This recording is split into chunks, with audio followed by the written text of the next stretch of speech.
नागपूर जिल्हा बँक घोटाळा प्रकरणी काँग्रेसचा आमदार अडचणीत आला आहे। सुनील केदार यांच्यासह 6 जण दोषी ठरवण्यात आले। नागपूर जिल्हा बँक घोटाळा प्रकरणी सुनील केदार यांच्यासह 6 जण दोषी ठरवण्यात आलेत। नागपूर न्याय दंडाधिकारी न्यायालयाचा निर्णय।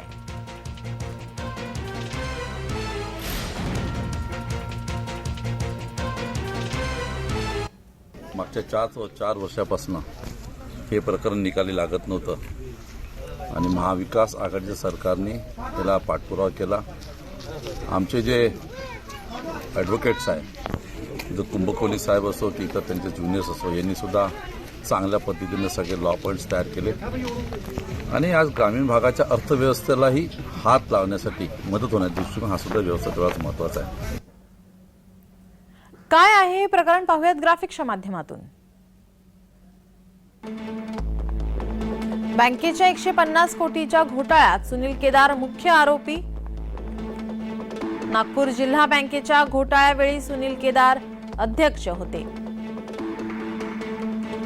बँकेने खासगी कंपन्यांच्या मदतीने बँकेच्या रकमेतून शेअर्स खरेदी केले होते।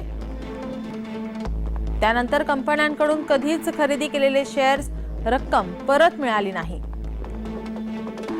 सीआयडीचं न्यायालयात आरोपपत्र 11 पैकी 9 आरोपींवर गुन्हे दाखल करण्यात आले।